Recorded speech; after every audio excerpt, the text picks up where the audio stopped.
Okay, so here we go. This is number 2 from May 1980, and this is the issue that had the wreck of the BSM Pandora. So the other thing I gotta say is that he had done a little video for me when we were talking back and forth just to kind of show me the issues. And while the video did them justice, they are in pretty fantastic shape, considering, you know, they're from 1980 and 1981, I think is the last one that I have. Number 15, I believe, was from 1981. So he'd bought them off of somebody else. I don't know if it was through eBay or where. And I believe that person was the original owner, but I'm not 100% sure. And then he had them himself for a number of years. And over that time, just really took care of them, which is fantastic. So I feel like I got a good deal. I mean, I'm lucky to have found them. I thought it might have been something that was a little easier to find when I'd been searching around town for issues in some of my local haunts and stuff. I know that in the past I had seen some gaming magazines before, and I thought this was one of them, which I might have seen at some point, because I ran into quite a few copies of this. I ran into some copies of Dragon magazine, and now looking at this, I might have seen a couple of these Moves magazines too, I think. Yeah, so anyway, but no luck on any ARES magazines, which is fine. Alien life forms article. So here we go. Let's get into this part of it. So every issue there would be the book of instructions that I believe were attached into the book itself. Yeah, this one has the staples popped. Yes, it does. Yeah, so this would have been inside the magazine. Probably easier as it is to keep it out like this. And then here's the original game board for this one. You can see quite a bit of difference compared to the one that I had made, but some of these charts and tables were the same. It's just when I printed them out, I only have a black and white printer here right now, so it was harder to read. So this will make gameplay quite a bit easier too, and also just more compact with this one board, which is pretty great, the size that it is. So here's what I mean by an unpunched set of the chits. So this is how they would have come in the magazine, just on this kind of thicker cardboard stock. There's the back side of them, or in this case for the pods, the top side, and you'd go through and reveal what each pod is that you're discovering. So there's the robots and medikits, etc. And there's the critters up there, the monsters up there. Pretty awesome. So I'm looking forward to it. I mean, I'll probably end up punching these because, well, not probably, I'm sure that I will, because I like the idea of using the original pieces. I have no intention of selling these down the line. This is going to be something that I'll keep. And I'm really looking forward to playing these games with Mr. Tom. I think he'll get a kick out of some of them, especially one that I'll show later on. So there's the first magazine, and I mean the magazine itself is pretty cool. I had a quick look. I haven't sat down and really read through each one or anything. Just kind of had a cursory look through all of them. A wide range of topics like reviewing movies, reviewing books, science fiction books, some articles about gaming, some errata and some extra bits about some games, all sorts of things in here. Really, really cool. And there you go with the SPI logo there. So that's that one. The next one was issue number 4 from September 1980. And this one has the game called Arena of Death: Heroic Combat in the Fantasy World of Dragon Quest. And there's a look at that cover. Pretty fantastic. And then same thing, you work your way through, and here's a little bit of what I think they started doing. I think they did in the other one too. They had a little story as well that just kind of brought you into the world of the game that they were presenting. And then here's the instructions for this game and all the tables in here. And I seem to remember watching this guy Callendale's video where he did the Wreck of the Pandora. He was saying that you're probably better off with some of these games photocopying all the instructions so you can lay them out so you're not constantly flipping back and forth to find some of the rules, which I also might do. And then a little section where they go into more detail about the weapons that you're presented with in the game. I'm not too sure about the premise of this one, but it seems like it's kind of like a gladiator type fight to the death. And that one goes there, and here's a look at the board. The board on this one is a little bigger, but not nearly as big as the next ones that I'll show you. So the tactical display side A, Dragon Quest, some trees, a bunch of the hexes, and I believe this was the pits where the warriors wait before they enter into the battlefield to kind of fight to the death. I don't know, like I said, I don't know much about this one, but this one looks like the one that I'll probably enjoy the least. I'm more interested in like the sci-fi ones myself, but it might still be fun, and if it is a little easier, that might be a good one to kind of get Mr. Tom involved in. And then again, the original chits. There, this one says there's 100 pieces again, so same as what it was for the Pandora game. And then there's the back side of them. Very, very cool, very cool. Here's one here, number 10, and I believe this is now, it has to be, well, it doesn't have to be, I think it's 1981. Yeah, it looks like it's 1981. Yes. And this has the return of the stainless steel rat. An interesting story about this. I don't have it in front of me actually, which is too bad. But while I was doing my hunting for ARES magazines, I went to Value Village. I'm not sure if they exist in the States as well. Like a thrift store chain, basically. They accept a lot of donations, and then they just sell them back at, you know, a little bit of, not a profit because it's a charitable organization, but they carry a wide range of things. So it's clothes, it's kids' toys, it's board games and puzzles and records and books and movies and art and furniture, etc., etc., etc. So a ton of stuff, and there's a couple here in town that are huge, and they're quite a bit of fun to just kind of hunt through. We actually found recently a whole bunch of things at Value Village down kind of a little further past where we live, to a section of town that we don't normally get to, and I think that's probably why there was quite a lot, because it's on the outskirts of Winnipeg, so it's quite a drive to get out there. And when I say quite a drive, everything in Winnipeg is a half an hour away, so it's not that crazy. So yeah, I mean, when I was hunting through there, looking through the books and stuff, I actually found a paperback copy of the Stainless Steel Rat, which I picked up, and then is when I found out about that he had the ARES magazines, and we made the deal. So I thought that was pretty cool. So I'd love to read the book and then play this game as well too, just to kind of really immerse myself in the world, which is, I think, part of what I like about this style of game. The fact that it is this kind of about immersion in this fantasy kind of role-playing game.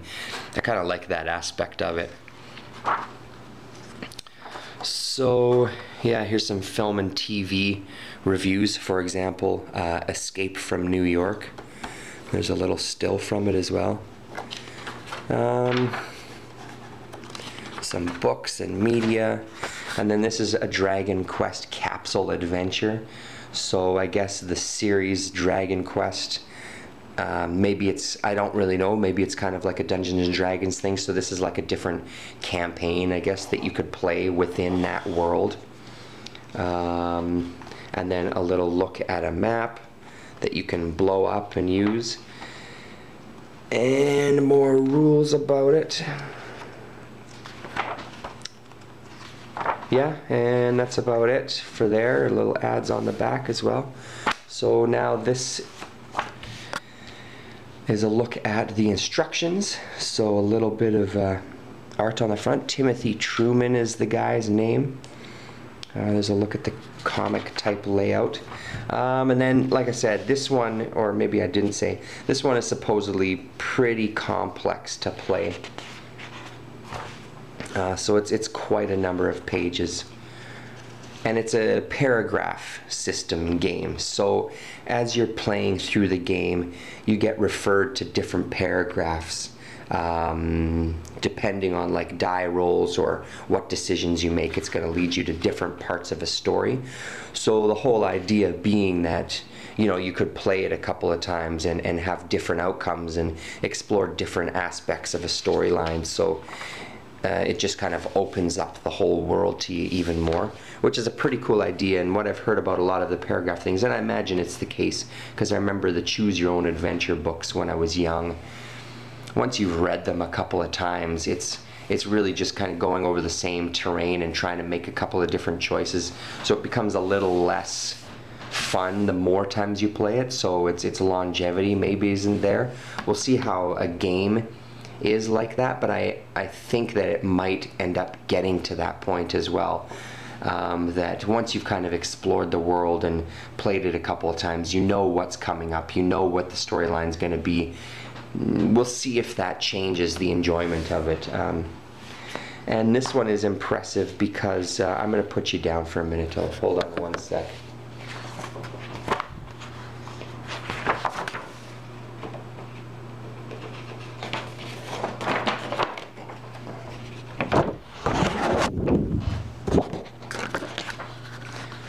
This one's impressive. This is the start of, the last two have these gigantic play areas.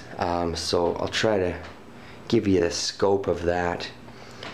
I mean, basically one of these panels is one sheet of the magazine. So we've got 1, 2, 3, 4, 5, 6, 7, 8 of them. So here's the 2 characters that you can play and where you track their hit points and things. And then this area is the gameplay area, like things move around these circles and move in and out of these rings at various stages. Some Jim's suspension of disbelief track, Jim's alertness track, and then Angelina. Villain matrix, decompression tables, hand-to-hand combat effect tables, weapons tables, etc., etc. And then a little bit of cheat sheets here, setup sequence and game turn sequence and combat sequence. So it's pretty incredible. I love this game board. And again, he had shown this off in his video.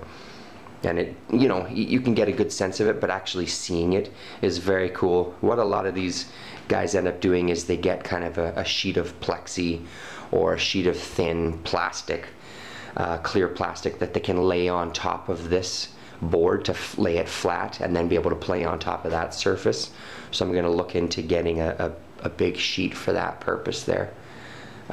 So yeah, let me see if I can fold this up without causing too much damage. This one's in good shape to the edges. I notice on one of the other ones, on maybe it was the next one, just, you know, it's gonna happen. You know, you get a bit of wear on these, constantly folding and unfolding kind of thing. But again, considering the age, they're in very impressive shape. So there's a look at that one. And then finally, the one that I thought Mr. Tom would get the most kick out of is this. This is issue number 15 with a story and a game called Nightmare House. The thing that I didn't know, little review for Psycho 2 and I think Return of the Jedi in this one too, right? I keep flipping past the page. There we go. Yeah, the Return of the Jedi. So a little review of that and War Games. I didn't know much about this game. Again, a little story called Visitation. I just kind of was so intrigued by this whole SPI gaming magazine world that I was wasn't too fussy necessarily about the games themselves. It's just trying out all that stuff. Apparently in this game, one person plays as the haunted house, and the other people, however many you choose to be, play against the haunted house. They're trying to exorcise the house of all their spirits, I believe, is the premise. So here's the instructions basically about setting up and the different phases. I think this is a game that as you're playing, you play each phase of the game, as opposed to this is the overall arcing rules. It's all right, part 1, part 2, part 3, here's this phase, and let's play it. I'll show you those after I've started cutting those out. And it still has the even like little insert of feedback card. There's a list of questions at the end, and then you put your answers in these boxes and you could send it off. There you go, just put a stamp there and send it off to them. So that's kind of cool that that's still in there. More about the game, So it has a lot of instructions. Now we're into like book reviews and haunted places. Into the Void, a little story that again I think turns into a little mini game expansion.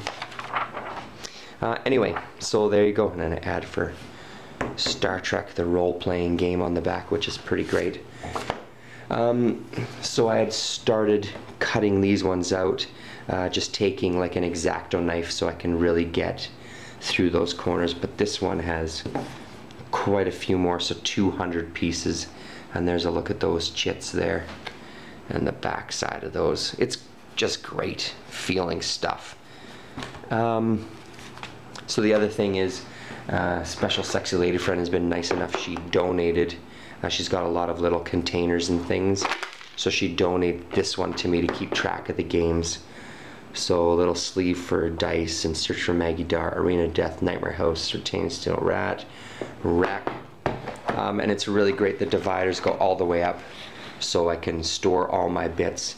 Here's the pieces for Stainless Steel Rat were already punched, but he said he counted them and he had them all in a bag and just double checked, and all the pieces are there.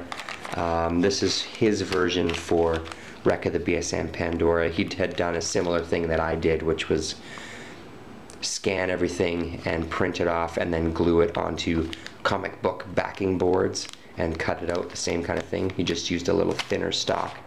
And then in here is the versions I made, which were, you know, quite a bit bigger than the originals. So yeah, this case has come in really handy. So I'd started cutting out this haunted house, the chits for the haunted house there. You can't see, there you go. Stashing them away. So again, I'll put you down and we'll check out this big board.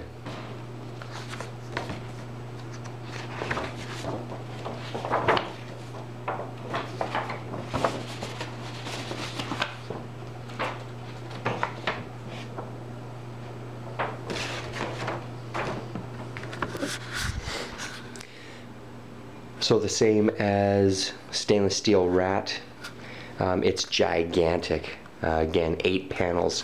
So here's where you start. The main floor of the house, the second floor of the house, and the third floor of the house. And I don't even know, this is the astral map side. I have no idea, but it's incredible. And just the fact that it's called an astral map and you're going to do some tracking on this is pretty impressive. The power wheel, the soul track, and then the clock. Yeah, this one looks like it's going to be quite a bit of fun. Again, I have a feeling it's going to be fairly complex, but I don't know, man. I'm looking forward to these quite a bit. Oh yeah, hey, look, a little key for Circle of Darkness, Axis control point, room control point, power line, kitchen.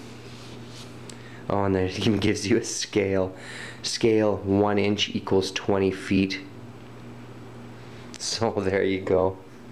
It's a gigantic house, an absolutely enormous house.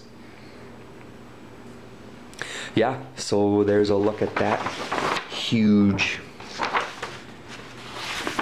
enormous map. So there you go. That is a look at the ARES magazines. Thanks so much to Joan and Jello. I gotta say, it's a really incredible find.